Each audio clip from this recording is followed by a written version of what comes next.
Dean, we are back for our 7th season. 7th season. Holy moly. Season. And you are back from a myriad of travels. Yes. A slight break between a myriad of travels. Yes. So that's why we're starting a little bit later in the month maybe than we typically do. And actually, we were Our apologies. Late. We were late last year because we were in the middle of rebranding the entire show. So this is still earlier than that. So I think we've done okay. But we're coming back with a killer lineup of new shows and great guests to kick off this year. We do. You won't see any of those today. Today it's just me and Dean.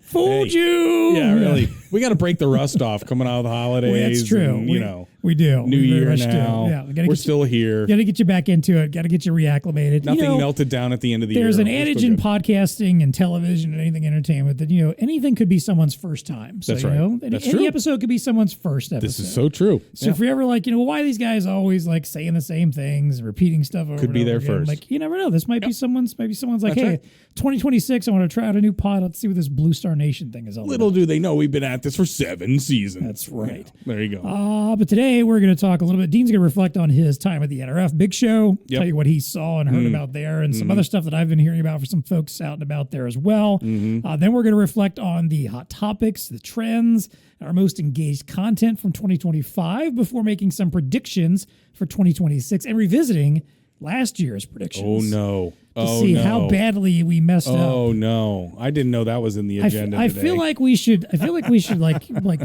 start a whole prediction segment of these. We should. I didn't really plan for that this year, but maybe we should start doing that and we should makes it more interesting to go absolutely back go back and revisit again. Yeah. How factual were we? Were we even close at all? Yeah. Or were we just blithering idiots? And this is someone's first and last podcast. Yeah, right.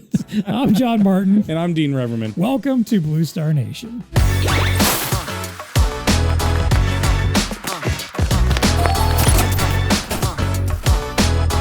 BlueStar Nation podcast is brought to you by Elo. The Elo backpack with Intel delivers a powerful enterprise-grade mini PC complete with Windows 11 or no operating system, powerful Intel processors, Wi-Fi 6E, and connectivity to satisfy all your needs. From digital signage and self-service kiosks to kitchen display systems and automation controls, scaling Elo's commercial Windows platform across sizes and form factors has never been easier. Nice. Now, just in case you weren't sure, this is not an actual backpack. Well, I was going to ask that question. Well, does the backpack come in a backpack? I mean, it could, I suppose. I mean, you know how cute that would be? Because these things are small, right? These are small little computers, little backpack. That's a good point. I think I need to talk to the people. Elo, we are handing you a branding opportunity. Absolutely. Put the backpack Elo in a backpack. It's like a Russian nesting doll, but with right. backpacks. Remember that Apple sock? They're supposed to come. Yeah, exactly. Don't go there, Elo. Don't go there. No. Yeah, okay. All right, let's go on. But we want some credit for this. We want you credit. start stuffing backpacks in backpacks. Yes. Just give us a little hat tip, You know all who right? to go to, Or right? at least give us a free one, That's right. Elo backpack can be turned on or off remotely regardless of its location. It's purpose-built to accommodate compact spaces with a small footprint in both size and weight. Universal Visa mount, plenty of connectivity options, and AI-ready Intel processing power make the backpack the perfect pairing for any touch monitor. Check out the link in the show notes or contact your BlueStar Elo team to learn more. All right, Dean, let's get into it. Let's start our new year off here talking about NRF, because you were just at the big show in Javits Center, New York City once again. Right.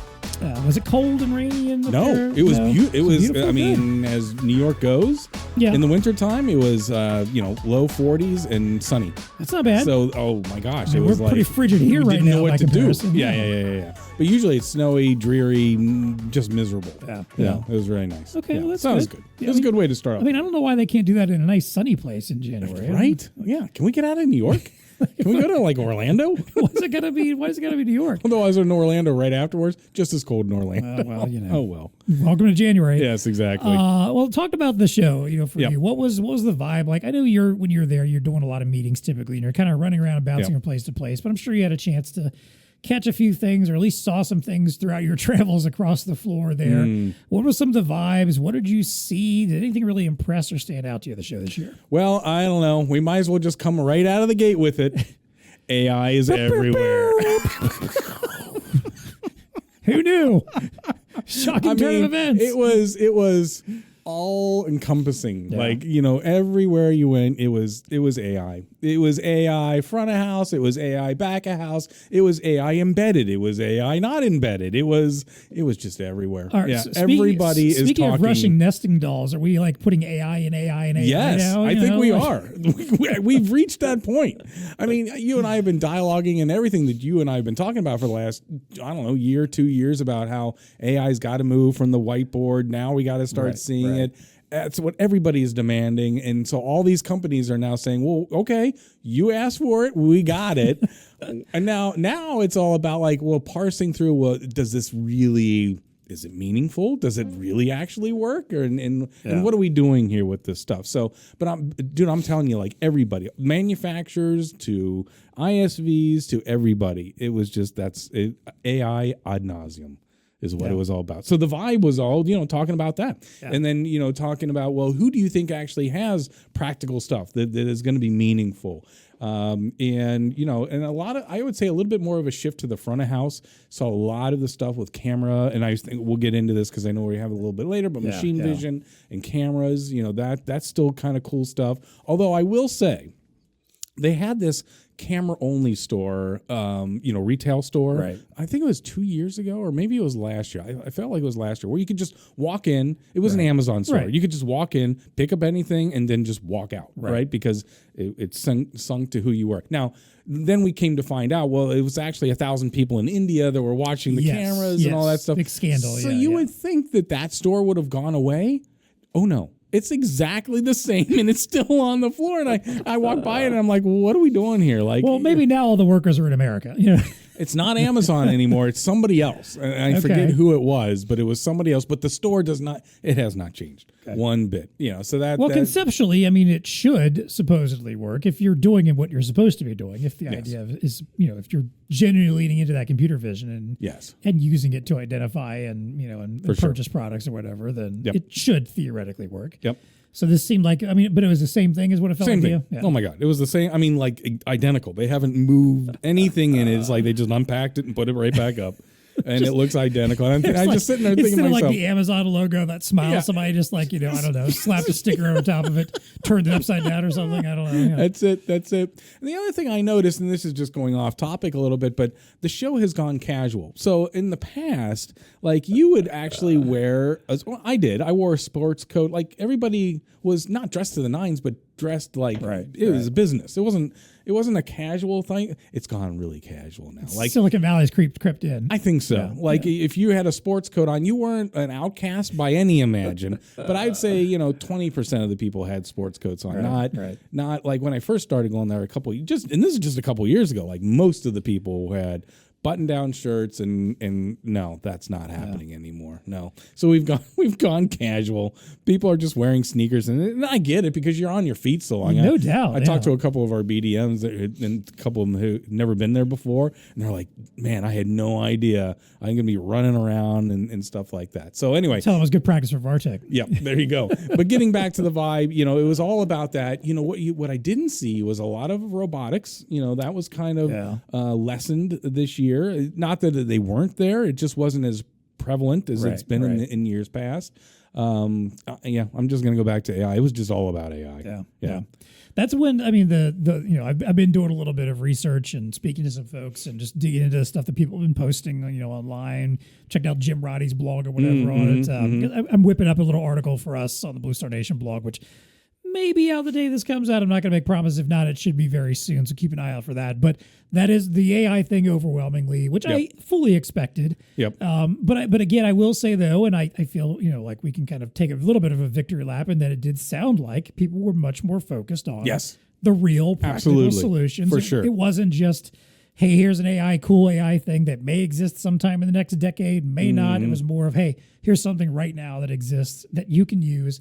It is going to work. A lot of that. It actually does make sense. A lot of that. Yeah. The agentic AI piece apparently was also a really big deal. Yep. And in fact, there was a big announcement for Walmart and Google that have created an integration. I saw the Google thing. Yep, I got a take on that. Yep. Yeah, that they are working together on a real AI agent practical application. Yep. I was just talking to Dwayne Roebuck this morning, our retail industry expert, and he mentioned that RFID was still pretty prevalent all over Very the floor. much so. Very much so. And that a lot of folks, in fact, are tying the two together. You know, there's a lot of discussion happening about how can AI and RFID work together to create like the ultimate, you know, inventory visibility and the ultimate data pool for retailers out there. Oh, you touched on two big topics, but go ahead. Yes. And then the last one that I'll say that I noted before I let you give your thoughts on those is loss prevention. That seems to be becoming a bigger hot topic, which I think makes sense if we're going to, again, if the AI portion there, if the camera vision stuff, if we're talking about, you know, really, really super smart item level RFID inventory visibility,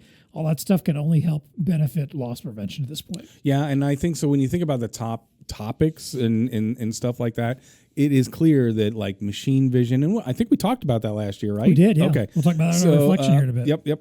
You know, so the marrying of that, where you have, you know, obviously video watching what's happening in the retail space, and then utilizing multi-agent AI type systems to help with everything from stockouts that are occurring to, you know, inventory to loss prevention. I thought loss prevention seemed to be getting quite a run.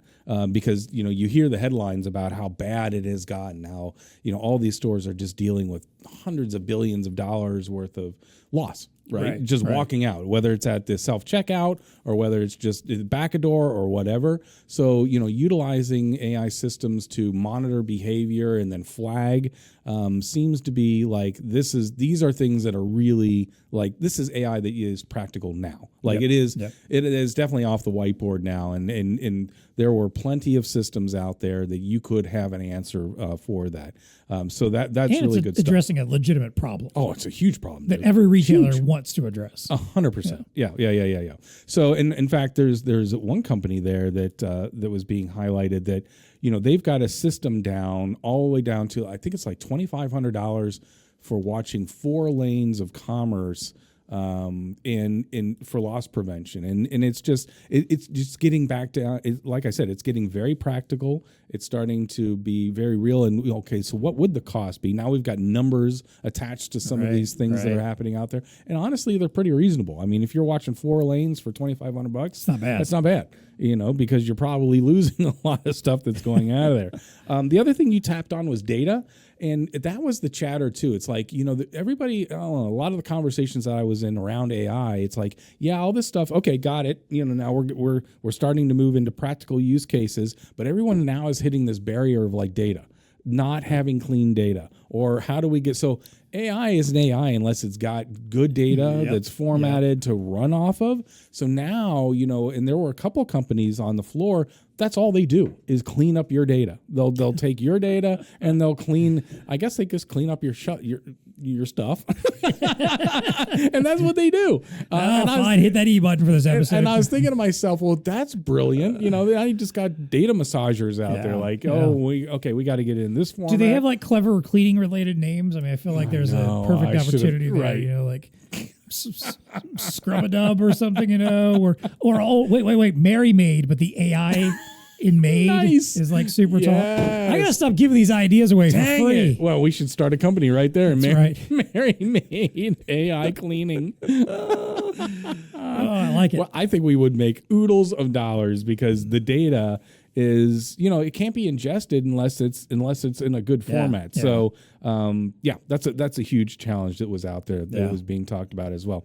The other topic that I think was, or at least maybe not topic, but trend, you know, for so many years, and I was reading a couple follow-up articles, and I'll give Greg a little bit of kudos here.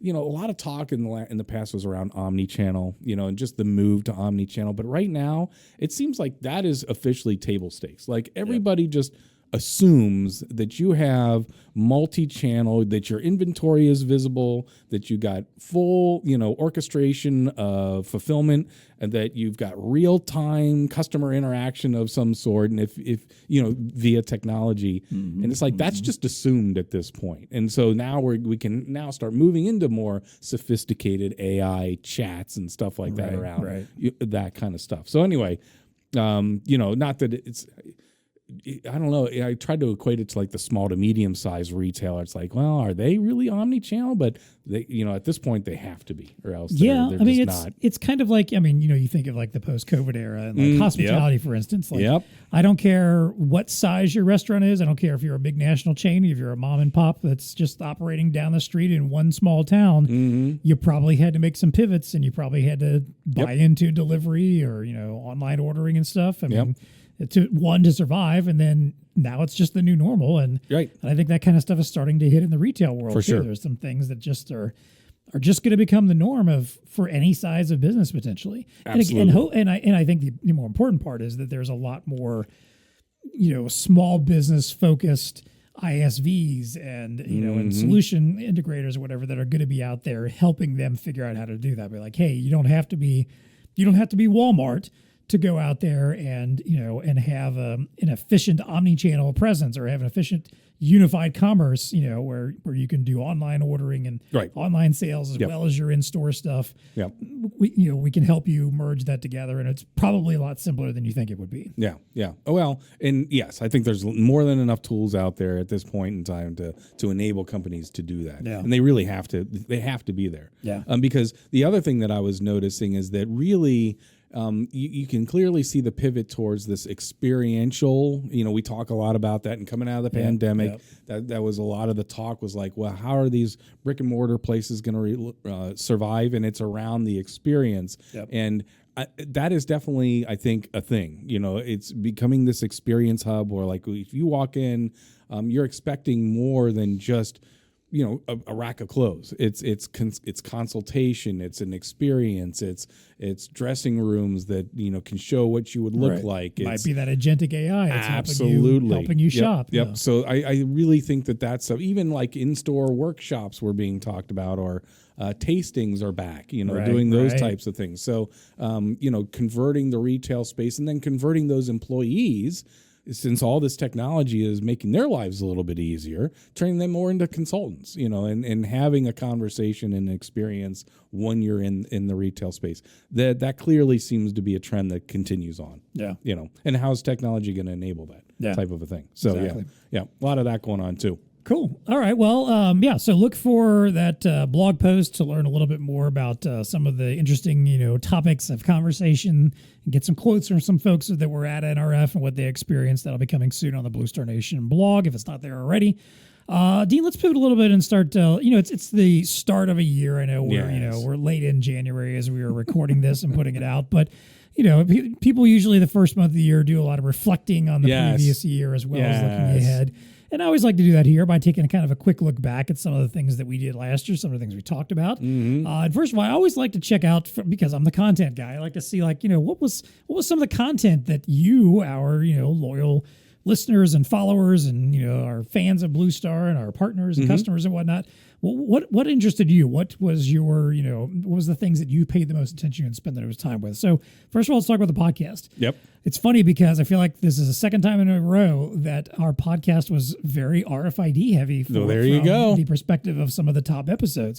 So our top episodes of the pod last year, with the most combined views, downloads, listens, or whatever, the RFID Revolution episode is one we just did back in December with GS1, AIM, and Zebra. That was a great panel. Our episode from early in the year with iOnline that Jim Hilton and Dave Farquharson did, talking about that connectivity, networking, and the importance of delivering connectivity to your customers.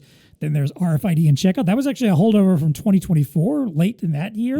That still did really good numbers going into this year. Our episode with Red Beam about RFID, accelerating your RFID sales. And then we have a couple retail episodes that rounded out our top of our list. Retail Modernization 2.0 and addressing the consumer power shift. So timely, given that we are talking about NRF and that we're talking about RFID, that you all are apparently still very invested in RFID. You're very interested in the topic. You're very interested in understanding what's happening in retail. I think those are two things that you can expect us to continue talking about this year. But it's nice to know that we're putting out content like that people are genuinely taking interest in and legitimately understand that there's a benefit to them there. On the side of our BlueStar Nation blog, We had our point of sale tech survey was our number one most read blog post. Good survey. This is a lot of our surveys actually what took the top here. The healthcare mobility survey, our recap of VARTech, and the warehouse automation survey that Honeywell sponsored that just came out a couple months back as well. So nice. That end user stuff is going great. It is. Yep. Just as little teaser and spoiler, there's a lot more to come. We just put out one with Samsung. You said you had more coming up here. There are more. We've got at least 3 more end user surveys that are in various stages of development, touching on everything from, let's see, I know there's a healthcare one coming. There's one about retail refresh cycles and understanding what inspires retailers to upgrade their software. And there's another one, retail focus about loss prevention. There you go. Just talking about that. Yep. So you're talking That's a huge topic. About how to tackle loss prevention and what's actually happening in these businesses and what they're doing to approach it. So if you're not already subscribed to the blog, check it out. I highly recommend it. You can put in your email in there to get notified. We send out an email only like once every 2 months, I think. Yeah, you're not going to get spammed on this one. We're not. No. And it's just basically to say like, hey, here's our latest articles. Yep. Here's some of our latest video content. And that's pretty much it. You know, it's just it's high quality stuff. Yep. We don't want to fill up your inbox, and we're only going to show you stuff that we think is actually going to matter to you. Subscribe now. Little plug for the worth it for the blog there. For sure. So let's also then, do you have any thoughts on any of those, like, or any other like hot topics and trends, you know, that we were addressing within our content last year? No, I like it though. I mean, I think that was very timely to have the RFID. I know didn't we call last year the year of RFID, or was that the year before? The last couple of years. Dang it. Okay. Yeah. Well, whatever. Very timely, and I'm going to touch on it again here in a second. But yep. So let's talk about we made some predictions in last year's kickoff episode about what we thought was going to happen in 2025, and I wanted to readdress a few of those and see if we were right or wrong, or are moving the goalpost potentially on these. But I think the first one pretty spot on. RFID would continue to grow. Yep. We were already talking about it at that point. You were paying attention to that hockey stick effect that was happening, and it has clearly continued. Again, people are still talking about it. I know the sales trends have still been looking good. Well, It's clearly a hot content topic for folks. So what are your thoughts on the state of RFID? Well, RFID is there. It continues to grow. And I was reading an article where a milestone moment occurred when Zebra reported that for the first time, perpetual reader revenue exceeded handheld reader revenue. Oh, wow. So that means like infrastructure is in place, right? So for the 20 years or so that the RFID has been being talked about, obviously it's embedded, right? It is getting embedded into warehouses and stores, the like. So yes, I mean, of course we're seeing it on the sales end, but this just is further evidence that yes, indeed, RFID is there. And if you don't have a play in it, if you think you could have a play in it, you really should get a play in it, because it's just going to be... You're kind of already behind at this point. Yeah, but it's going to be one of those technologies that's going to be evergreen. It's going to be around for a long time. Yeah. So it's only going to get a little bit more sophisticated, but it's going to be around for a long time. So get into the game of RFID infrastructure. Exactly. Yep. So that prediction was correct. Yes. Ding, yes. Ding, ding. All right. Ding, ding, ding. Next up, we talked about machine vision, computer vision, suggesting that it was going to become a practical application of AI and other tangible applications. How do we feel about this one? You were just talking about NRF showing stuff off there. Do you think that did happen over the past year? Or Absolutely. Are we kind of still coming into it? No. Well, it's still a little bit on the it's on the hype curve. It's over the hump, and I think that you're starting to see some applications that are very real world. Like I said, video based, loss prevention, 4 lanes, $2,500. That is to me that's getting real world. When it starts becoming affordable, that's when you know it's actually 100% starting to really make an impact. So I think we're really there with video, and I think a lot of good stuff is still to come. But some of these use cases are now paying it off. And the ROI is there rather immediately. You can stack this technology on top of other things, meaning other devices that you might already have on-prem servers and stuff like that. So they're not taking a lot of heavy weight to run. So it's a great use case of how you can really help these end users out because loss prevention is just one of those things. So machine vision, not just in loss prevention, but you're seeing it in quality control, which was kind of a little bit of an nirvana too. So like, is the packaging rolling out the way that the order is supposed to be rolling out? Is the food rolling out the way it's supposed to be rolling out? Yes. So all those things are happening. Still, I think is tremendous amount of growth. Yeah, I need that for the DoorDash deliveries and whatnot. Oh? Just because over the last few weeks, it's been a running joke in my house that every time we get a DoorDash delivery, and we only do it maybe once a week, because I like to cook, so typically we're not ordering out very often. But I think every time for a span of 3 weeks that we did it, something was missing from our order. Oh, yes. And sometimes it was something minor. One time it was my son's entire meal. Oh boy! Everything he had requested did not show, and I had to do an emergency McDonald's DoorDash to appease him. Right. Because mom and dad are sitting there eating our dinner, and he has nothing. Yeah. That's the kind of thing where I think a very simple, easy way. If that was something that could easily be just checked with a quick little camera, hey, this order was supposed to include this item. It's not here. Get it in there, before that person takes it out the door. That might be difficult because, the DoorDasher, they're just walking in, getting a bag. That's true. They're now you got to open the bag to check the because now you don't want an open bag. No, because they're not supposed to do that. But it would have to be something that happens before. There'd have to be a pass-through of some sort. Yes. Of I've got the product bag, you move it under a camera, the camera scans, identifies everything's there. That'll work. Then you seal it and put it out. Hey, DoorDash, there you go. There's the next level. Yeah. You got to start now sending out the iPad, sure, so they can get the order, but now you need the video verification portal. I don't want any more, because the Dashers always like to take a picture of the bag as they're bringing it to you, whatever, and it'll be the sealed bag with your receipt usually stuck on the outside of it. That's not good enough. Good enough. I'm gonna need the AI verified camera, shot. Yes. Send that to me and show me what's actually in there. That's right. Yes. Good last on our list of predictions, I think this is one you called out, was that electronic shelf labels would really take off this year. How do you feel about that one? That's a fail. That gets a big. So we got 2 out of 3 that I think, but electronic shelf labels. So they were back on the floor at NRF. They're big booths. A couple of companies still had big booths. I don't know how they're affording these things, because I don't see them. I have yet to see them out there, and that is the problem. And that's why I think this is a fail. Is that from what I'm hearing, is very difficult to get this technology out of a proof of concept. So, you might have some POCs going on out there, but to actually implement it store-wide and or roll-out-wide, to multiple locations, maybe there's a couple of stories out there of some of these things happening, but it is just not gaining really the traction exactly the way I thought it might. Just because, there was just a lot of chatter from people that were coming to us, asking us for these solutions. But stuck in POC, I don't know. It's going to take a couple more years, I think, for that to really grab. I'm not discounting the technology and the electronic ink, these little displays that can run forever on battery, and you don't ever have to charge them, and they can get some color into them. It's cool tech, but it's just not there. It's not there. Not happening yet. Yeah. I think part of the issue with these is that integrating it into the overall ERP of, you name the entity, the Kroger or whatever. Right. It doesn't have to be as big as Kroger. That's where it's kind of breaking down. It's oh my gosh, it sounds great on paper. Real time. We can just change the pricing and it does. But how do you tie that into these mega systems? I think that's hard. It's a lot harder to do. So kind of how would you feel about that? If you're out shopping and you're picking something up, you're looking at it, you're oh yeah, I think I want to get this, and suddenly the price jumps up $1.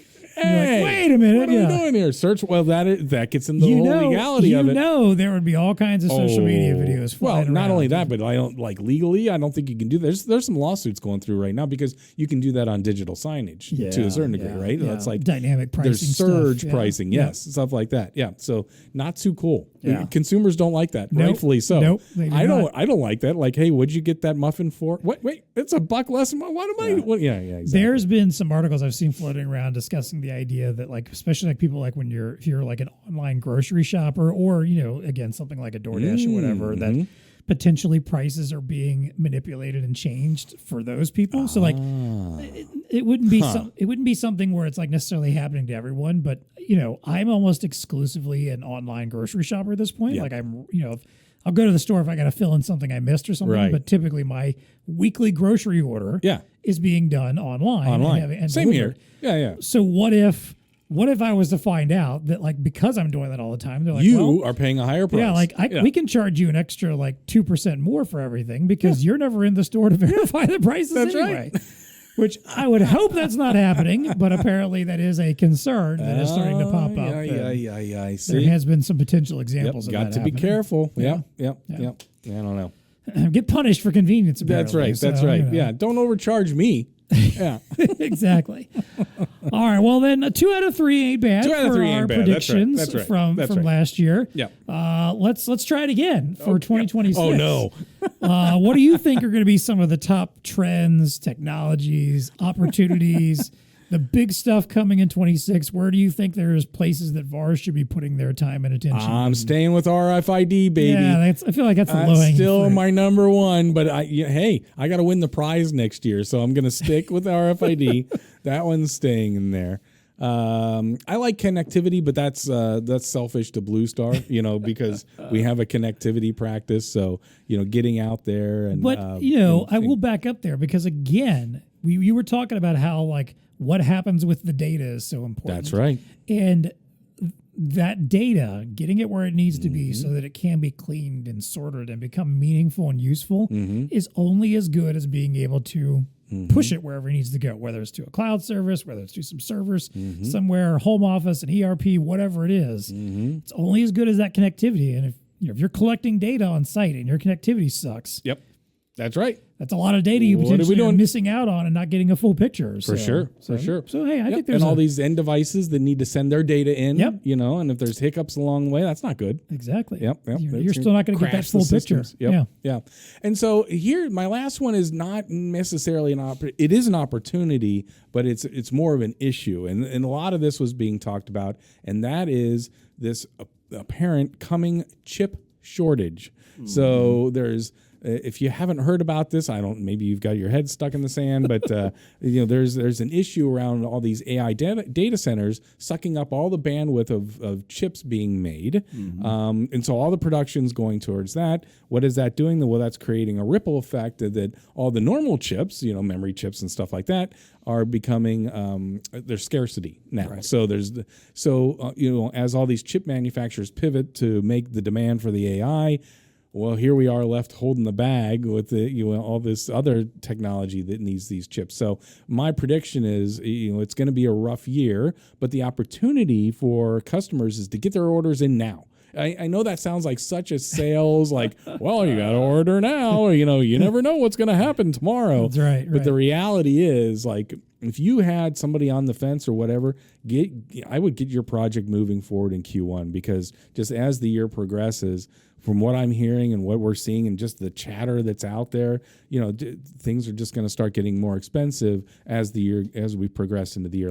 And what does that mean? Well, a lot of that's going to be more on the laptops and maybe all-in-one compute and stuff like that. But those prices could go up good 15%. Yeah. So that's not nothing. So it still could impact. I mean, even if it's not directly devices you sell, it could impact you because the business you're selling to might have had to invest more than they expected in those products themselves. That's and now don't have the budget to buy the stuff that you want them to buy. Yeah. So buy now. Again, I'm not trying to be a salesy guy there, but it seems like if you do have something that is coming down the pipe, and it would behoove you to get it in now than a little bit later. Yeah. So anyway, that's the one I wanted to throw out. Let's see how this chip shortage thing pans out in 2026. Yeah. I'm going to get a little more, I don't know, like nebulous, I suppose. Yes. In my predictions. We like not nebulae. Specific, but I think we're still going to see this continuous push for real applications that really do something. On AI? AI in particular, but I think even in general, I think it's just, I feel like maybe we've reached a point with technology where a lot of folks are like a kind of in a prove it stage. Like, show me what this really is going to do for me. Don't tell me some cool thing that this might do down the road or that I need to get on board with this. I think maybe that's kind of the reason why some stuff like robotics might have been scaled back a little, because I think there's still not, it's one of those things where I think people see them like, those are cool, but I don't see the practical need or application for me yet. Not saying it's not going to happen, and I think eventually you'll get there, because there's always going to be that company that figures out the way to bring something out that everyone goes, that's it. Yeah, right. That is something I can use and I need and I want. But I think that's just it. Is I think people are looking for those now. I think it's more of the I need the thing that's going to make my life, my business, my world, my work a little bit easier and better. And I need to see those real gains right now. Yeah. So I've seen a couple companies out there that are kind of addressing that from the business standpoint now, where they are mitigating even the need for a point of proof of concept. So their business model now is, okay, I get it. You want me to prove it? Not a problem. We're going to implement it right now, and we're going to get it up and running. And then you can, and so they're modeling their whole business around, oh, okay, well, instead of the days of, oh, okay, well, I hear your problem. I hear what you're saying. Let's do a proof of concept. Let's modify this and get it to where you want it to be, and then launch it so we can prove to you that this will work. They're trying to mitigate that stage. It's like, oh no, we've heard we know the business outcome that you're looking for. We're going to put it in right now. So sign this contract and let's go. So, it's like a more aggressive stance, I guess, on the business side of saying, yeah, we know what the business outcome does that come with some kind of caveats about like no upfront payment or something? I don't know. I'm just hearing that like I said, a couple companies that I have bumped into, it's like they're just bypassing the point of proof of concept. They're it's not a terrible idea. Sometimes sometimes people just have to get hands on with something before you're willing to commit to it or understand what it really does for you. Yep. So I think also what else you got? Well, I think also continuing to address human element, and I think also, and I'm thinking of this maybe more on like the retail hospitality side, but getting very customer centric with solutions and just understanding like what customers are actually wanting and needing. It's like when we like the agentic AI thing, like. I feel like most people have got on board with most of AI stuff. I admit I'm using AI a lot more than I would have than I was initially, or my skepticism is given way to like, all right, practical uses. I found some good practical use cases in my day to day. Right, it's not interfering with what I do. It's not interfering with how I'm operate or creative I can be or whatever. But it's giving me a little bit of a leg up and boost when I need it to, and helping out. And I think if that is a lot of what we're trying to focus on and pay attention to, and I think also, we're in this, incredible, I don't know, there's a lot of like instability and a lot of questions, from everything from tariffs to, world events to labor shortages, the chip shortage stuff, all those things you're talking about. There's a lot of uncertainty. And I think a lot of people just want to know like, hey, am I going to be okay? And I think when you think about like in the world that we play in, the B2B market, I think there's a lot of employees at companies that are wondering themselves, am I going to be okay? My company, I know, is having a lot of discussions about AI, about automation, about all these solutions and stuff they want to do. And I think for the most part, a lot of our channel tries to be human-centric and tries to understand the human element and tries to go in and approach these businesses with the idea of like, look, we're not trying to replace people. We just want to augment and automate and make their job smoother and easier and more efficient so they can actually get more done in a day and drive your revenues too, but they're also going to be, potentially have a better work outcomes by doing that. Yep. I think it's time for maybe folks in our channel to make sure that we are addressing that and having those conversations and really talking about, hey, here's what this is not only going to do for your company. Yes, there's outcomes you're trying to reach. You got a bottom line you're trying to grow. You got a business you're trying to grow and take to the next level. We're going to help you do that. But I want you to also make sure you're including your employees in this conversation and showing them how what we're trying to do is going to make their lives better and keep them on board and help them understand why they should be softer, working with you. kinder, more humanistic channel. I gotcha. Am I dreaming? Is this a pipe dream here? Or? It's not a pipe dream. No, I think that there's definitely a move towards more humanity, right? In some of the technology, for sure. I mean, again, I especially think in the AI world because I feel like there's this constant drone of AI is meant to be shove the people out the door and use the AI. And I think those of us on the inside of this, we know that's not really the case. Like it's not that simple. You can't just kick people out of the door and let AI do everything because every time someone tries to do it, it tends to be a disaster. So I think being more upfront with that and helping the employees know, and maybe that's something that we could help facilitate too by, I don't know, bringing like an employee into a conversation. If there's a discussion about like, hey, here's a solution we want to deliver to you. Let's bring one of your frontline workers in here to try this out and demonstrate it and see what, kind of a bouncing off of your point of like maybe just dropping a solution in and, like no proof of concept. We're just going to do it. Maybe it's the same thing. Like get your best employee to come try this out and see what they think of it, and is it improving what they do, or get your worst employee and see if it makes them a better one or something. I don't know. So that's just something I'm hoping there's a little bit more of that, and to that end, I think it's beneficial. I think for our partners, VARs, ISVs, or whatever, to go out there and just ask a lot of questions, be consultative. Just get out there and find out. If we're talking a lot about outcomes, we're talking a lot about driving solutions towards those outcomes. Ask questions, find out what those outcomes are. What are they trying to accomplish? And then, more importantly, make those needs the focal point of your solution. Again, you're gonna hear this on our next episode where we talk to Keith Zott from Esper. Yeah. Spoiler alert: we already recorded that one. That's why we know about this. But we were talking about this idea that it's going in and spitting off stats and showing off a spec sheet. No one really cares about that crap. Yeah, exactly. But if you're telling them how what they're trying to accomplish is going to be accomplished by this, and that's the only thing you're talking about, you've got a leg up on probably a lot of your competitors. That's right. Yes. All right. I'm getting that off my soapbox. Now, I'm going to bring up one last opportunity before we move on. So, because the word on the street is that Optimus might be released by the end of the year. So that's robotics. Right, so I'm putting robotics back on the table. That not that we're not going to be selling no Optimus out there, but what that could do is create a buzz around robotics. So the opportunity is not in 26. It's building the foundation for robotics so that you can be well positioned in 27 and 28 and stuff like that. So my prediction is that if that happens, there's going to be a lot of chatter around robotics at the end of the year. Right. And there's, Optimus is one thing, but there's plenty of other automation that can be done. Even though, and we've got a practice that we're developing in it. Eventually it's going to get a lot of run. As long as it doesn't walk out on stage and immediately fall over. Like the Russian one did. We got to pull the curtain. That was so hysterical. Good stuff. Yeah. All right. There you go. All right. There you go. There's some crystal ball. There's our bold claims for the year. Bold claims, yes. Our predictions that will probably look silly about this time next year when we revisit them. That's right. All right. Well, before we move on, let's talk quickly about what's happening around BlueStar Nation. The 2U Tour is ramping up for another year. Yes, it is. Bringing an innovative tech show to a city near you. First up, we have a cruise on the Starship yacht in Tampa. On February 24th. I'll actually be there. So if you ever wanted to meet me in person, I don't know. Oh, that's right. You are. You're giving a little. I'll be there. You're not just going to be there. You're giving a presentation. I'm doing a little presentation on personal branding, AI, and how to use all these things that I've claimed that I've hated in order to make your life better. Yes.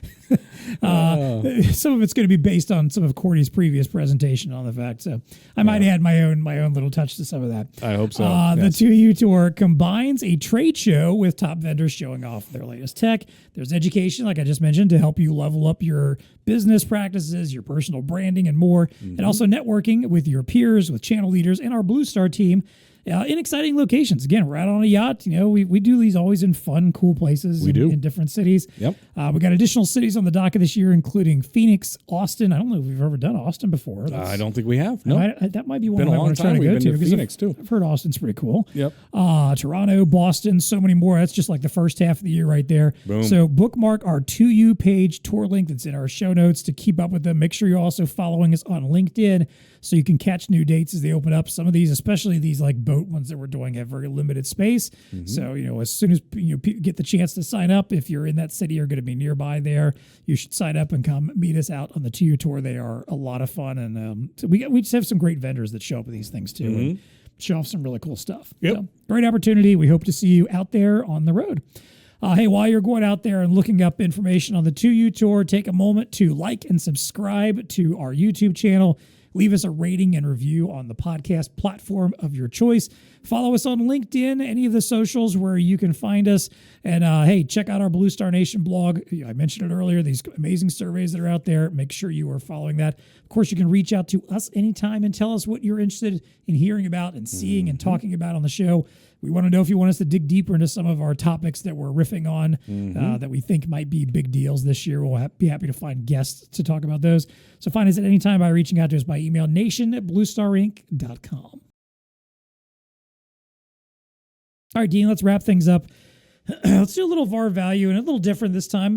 Let's toot our own horn a little bit. Let's talk about BlueStar. What's new with us this year? What are some things that VARs should expect from working with us? Anything we're doing differently or just reiterating that people should remember? Absolutely. So we continue with the value add mantra around here, and we've added in the new BlueStar Academy. That's right. So I don't know if that was on your list, but training. We heard the cry from the ecosystem that, hey, we need to train our people. We could use a little bit of help on that, and so you've been working diligently with Mike Monticello, and we're running. Mike's been doing like 90% of the work. Yes, yes. But we're running, right? Yeah, starting March. We've got 4 courses for the spring already lined up. 2 in March, 2 in April. I think we've got a intro to barcoding and RFID. There's a POS and payments, a digital signage, and mobility solutions. Boom. There you go. The first 4 that we're going to have out the gate. So, if you've got new reps or maybe folks that are transitioning their specialty or folks that you feel like just need a little more understanding of how to sell, because it's not just, we'll do deep dives into the technology and explain what it is for like folks maybe that really don't know a lot about it. But more importantly, there's a lot built in about how to go out and approach customers, how to ask the right questions. We're talking all about outcomes. There's a lot of that about how to sell solutions, not just a gadget, but actually understand who they are, what they're doing, what they need in their business, and sell solutions accordingly. We talk a little bit about networking connectivity, how important that can be. Absolutely. You also get a tour. Your folks get a tour of the BlueStar warehouse. They get a little meet and greet with some of our sales team and our business development team. Take them out for a fun evening event, and then talk a little bit about some of the other stuff that BlueStar can help them out with. But it's a day and a half. It's really a deep dive into a lot of stuff, and Mike's done an amazing job with building out the content and building out these courses. There's going to be like online aspects to it that'll be available for the students after they attend the live version too. So can I recommend it enough? Check out the show notes. So there'll be a link out there where you can see what's coming up. There might even be some already open to register. If not, those are going to be happening very, very soon. Keep an eye out. If you're not subscribed to any BlueStar newsletters, do that, because you're going to be hearing about it there as well. We want to get the word out and encourage you to send some folks out to these. I love it. So that'll be a good one coming up this year. Let's see here. We might come up with a little freshening of our brand. So that'll be out there. We're actually saying that out loud. Yeah. Oh, no. Like you're putting a commitment to it. Then you got to do it, right? Okay, I like it. I said, James Cordy will be happy to hear that. He's fine. He's good. Yeah. Well, no, I'm just saying he's been more wanting than I to am. get this. Yeah. Oh, absolutely. If you are a new customer to BlueStar, we are trying to refine that onboarding process, trying to make that even better for those folks. So a lot of people listening to this are already customers. Sorry, you had to go through maybe an arduous onboarding process, but we're looking to make that better for your brethren that are coming behind you. We are getting into vetted solutions. So we're kind of dusting off the hold it in a box. We've got our ISV manager, Josh Kelly, who's that you may have heard on ISVs on Tap. Sister program. He does a great job over there, and so what we're trying to do is come up with vetted solutions that we can now present to the our ecosystem and say, hey, here these are go-to-market solutions that you can use. So you're going to see some of that coming out of BlueStar, I think, in 2026. What do you think about content? Right, we're going to have some good content. We've already talked a little bit about that. You're like hitting all my talking points here. Boom. I will just say, from my role as the content marketing manager, we're a continued commitment to content that informs, educates, identifies important trends.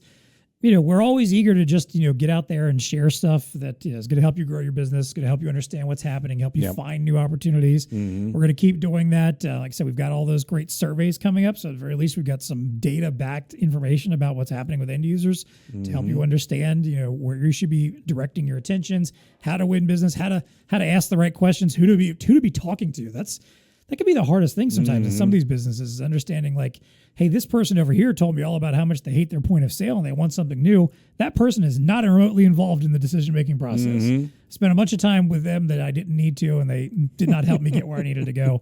We're going to try to help you out with that kind of stuff. So we're very deliberate about that. But again, if there's content we're not doing, if there's things you think we should be talking about and avenues Absolutely. and industries and technologies that we're not spending Have a enough voice. time with. Let us know. Exactly. I can't make our team work on this stuff if I don't know what you're interested in. That's You right. know, I mean, we can go back to a lot of the same stuff that we always do, and we're always trying to come up with new ideas. But tell us what you want, and we'll be happy to get you there. Yep. And the final one, what to expect from us? Well, we're going to be a distributor, so we're. I don't want to forget about that. We got a lot of value add out there, but we also have an automation system that's happening in our warehouse that is just stellar. It is just firing on all cylinders. So if you place an order with us, highly 99.99 whatever accuracy that you're going to get the right order. So we're really, really proud of that. We've been spending a lot of time on making sure we have the right inventory in stock. So we've been doing behind the scenes. We've been doing a lot of what we call pipeline management with vendors and making sure we understand what the deals are and when they're coming in and getting the right stock at the right time. And it is really paying off dividends as we've seen our business continue to grow. So just expect us to be an even better distributor next year. There you go. Hey, there you go. I like it. Yeah. What else is on your list? That's it. That's all I had. You got my two as content and BlueStar Cameo. Perfect. Those are the two things I There really you wanted to go. spotlight. Great minds think alike. Exactly. All right, D, let's wrap up as always with what's on our radars, where we get to talk about just random stuff that we like and is cool. But actually, I have a specific question for this year. Okay. Because rather than just any old on your radar, which if you've got something, you can do that too. But I wanted to ask also, Christmas. Yes. We just went through the Christmas season. Absolutely. And I don't know about you, but there's usually a tech gift or two Yes. that ends up in my lap at some point. What about you? Did you get any cool Christmas tech gifts this year? Well, so there are three that I'll pull on the table. Okay. I don't know how cool they are. They're just three that I got. So number one was this little itty bitty. So I have a road bike at home. Right. And then I ride my road bike like on rollers down in the basement. And so, you got to make sure the tires are pumped up to pressure because if they get a little low, it becomes even more hard to and you don't want that. You want it to be as efficient as possible. So I got this little itty bitty handheld electric pump I was so excited about it. It's just this little thing and you turn it on and it goes. I was a little less excited because it really kind of only lasted up for one tire. It was like, it's like, fills it up, and then I went to the next one. Well, you just need another one for your next, Christmas or birthday or something. Yeah. Okay. 2 pumps, I don't know. The other thing I got was one of these therapeutic massage guns. Have you seen these things? I've seen them. I've not really used one. It's the form of a gun, and so I've been dealing with some calf issues and stuff like that, and so now I got this little therapeutic. Does it work? Gun. Man, like a charm. Oh, nice. It took me a little while to figure out how to use it, and there are some pro tips like only 2 minutes at a time, and then let it go. And if you have if you find a knot or something in one of your muscles, you can just kind of hover on it. But it's awesome. It's really good. Very cool. So that's one of my tech prizes. And then the last one, which is really old tech, but for whatever reason, do you know what a candle warmer is? No, I don't think so. All right, so you don't have daughters I don't. in your house. So what it is just like a candle that's in a jar. All it is a lamp that goes over the top of it. Oh, and so instead of lighting the candle to get the aroma, it warms up all the wax. And so it turns into liquid, and now you can smell whatever it was without actually having to light it. So these are all the rage. Gotcha. It's like, my daughter, all the women in my family have one right now. Is it the kind that has just like a little pocket, almost like a Keurig type little pod that warms up? You could. That is one thing, yes, but I've seen those. My wife had one of those. But this is really designed you could buy you go to Yankee Candle or whatever. You could buy any candle from anywhere that's usually in a glass jar of some sort. And instead of lighting, you just put it under this lamp, and the lamp is adjustable height. So you just put it on this lamp. All it does is that the heat from the lamp just warms up the wax. Huh. I know it's so cool. Low tech, but it actually works. So yeah. Now I got one last one that's not a tech, but I want to hear your list of what cool Christmas gifts did you get? On the Christmas side, but the big deal one that was the cool tech gift that came in very handy because we hosted Christmas. The Bartesian cocktail maker. Yeah. You might remember this. Oh, yes. Jill Miller from RSPA, who was on, I think it's been maybe a couple years back or a year and a half or so ago now. Yes. She brought this up, and I have been obsessed and thinking about this ever since. I told my wife about it. She finally got me one for Christmas. She got the big one that has 4 cylinders. So for anyone who doesn't know, Bartesian is essentially Keurig for cocktails. Yes. And basically the setup is, you've got the machine in the middle that looks very much like a Keurig spout. You put some water in the back. The water helps flush out the hoses. Oh, I was going to say, what the hell do we need water for? I need a drink. True. But then on each side, there's 4 cylinders that you fill up with alcohol. And they've got them all labeled. There's like one for whiskey/bourbon. Okay. There's a vodka one. Gin. There's a tequila one. And then there's a dual purpose one that can be gin or rum that you can switch out. Okay. And then you get little pods. Just again, like a K-cup pod. It's like filled with like the mixing, the whatever the flavoring is. So for example, like she got me several pods and there's like an old fashioned. Nice. So it's got the old fashioned flavoring and mix and stuff in it, and the bitters, all that's in one little pod. All right. You stick it in there. There's a little barcode on top. It reads the barcode. It knows exactly which alcohol is for that. Yep. Pulls it out. Through like, we're talking like 20 seconds and you've got a cocktail. Boom. You can set strengths. You can have it like, very light. You can have even like a Shirley Temple version if you want, no alcohol. I like the setting the strength. Yes. Yeah. You can do the strength, whatever level you want. Spits it out for you. You're done. You pop it out. You can put another one in for a completely different liquor and there's no mixing happening in the background. Okay. Like I said, it was a big hit. Yes. I found my favorite so far has actually been the Amaretto Sour. For as much as I'm a bourbon guy, the Old Fashioned wasn't as good as the Old Fashions I make myself. Right. But the Amaretto Sour was amazing. I was going to say the sours might be really good. That's been my favorite. Whiskey sour, Amaretto sour. Yeah, okay.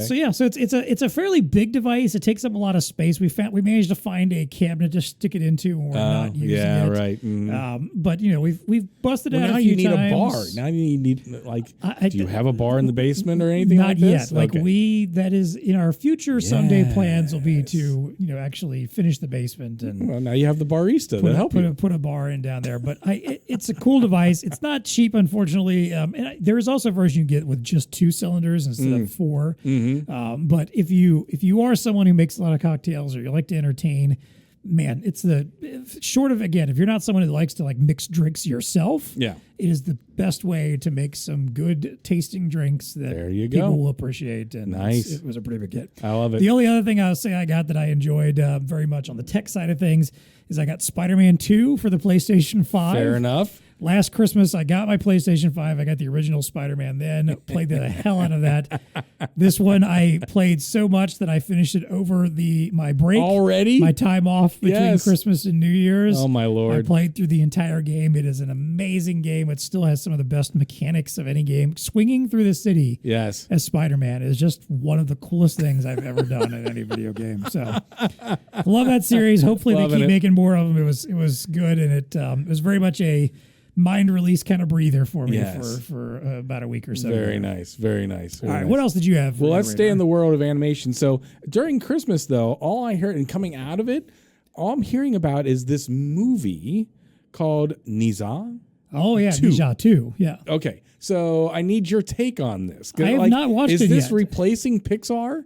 Is Pixar and Disney done because... because I believe this is it is China. Yeah, it's a Chinese film, anime.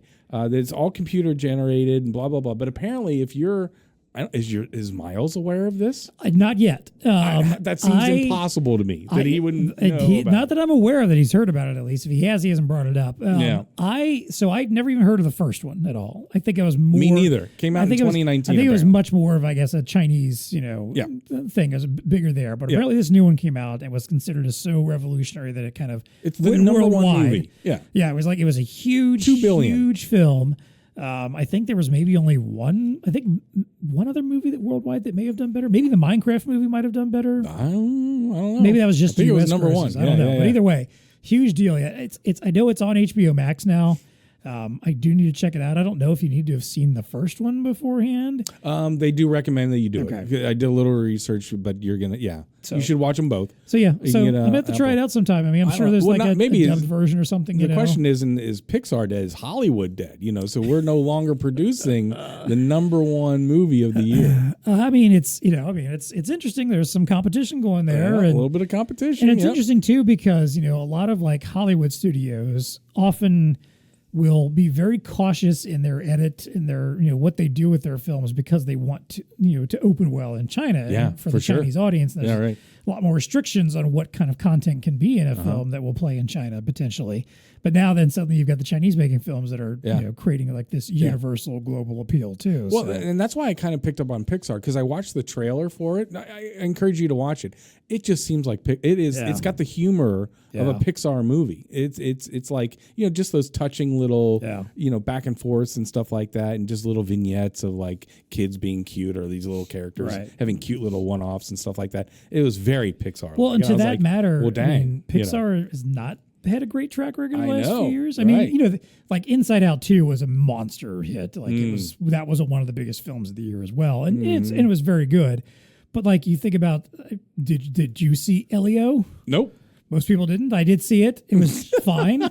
Elemental, which came out I think the year before, was fine. But like the track record that Pixar had for a while, like everything was gold, an absolute banger. Everything was gold. Has not been there as much anymore, which happens. It happens to all these giant studios that keep cranking out hit after hit. And of course, right now their next big project that they're banking on is Toy Story 5. Yes, right. Which, I mean, we'll probably do well, but at the same time, like it feels just because of the legacy, right? Sure. It kind of feels like we're just keep going back and tapping that well, right? Exactly, to keep going into it. So we need to move on. Maybe it is. Maybe there's going to be a shift in. Could be the canary in the coal mine. Could be. Well, and then you've got like Sony Pictures Animation has been really taken off with a lot of their stuff. Their Spider-Verse movies and the most recent Teenage Mutant Ninja Turtles movie. Like they've become a big force in animation. I mean, it used to be that like when Pixar would put out a film, you could guarantee that it was going to be one of the highest grossing movies of the year. Yep. And it would win. It would easily win all the awards, the animation awards. Yep. It would win the Oscar for best animated Not so picture. Much. No. Not so much anymore. Not so much. No. So there you go. All right. Well, that's what is on our radar and the fun stuff we got at Christmas that we're enjoying playing with. That's it for us. We will take off our hats and put our crystal balls away. Oh, yes, man, for now. I still got the ball from Vartech. I got it charging it on the floor. I keep putting it back up there. I'm charging it for no reason, so no one can actually see it for this podcast or the other one that we did. Whatever. It'll be back at some point. But hey, thanks so much for joining us for another year. We're excited to do more Fantastic Pod. Hey, quick little preview of some of the episodes coming up. We'll see what we got coming up. Oh, we got good stuff coming up. As I mentioned earlier, Keith Stott from Esper's on next week talking about device management. We've got John Wordland from Scenario coming up. We've got Wes Coleman and Jim Musco from Zebra talking some supply chain stuff. Ely Katz from NRS back on the show to talk some more retail stuff. Greg Buzik, you mentioned him earlier from IHL. He's going to come on to talk about the returns crisis. Yep. It's a lot of good stuff we got coming up over the next month or so. Yes, good stuff. Stay tuned. We're excited to be back. We'll see you folks out there in the nation.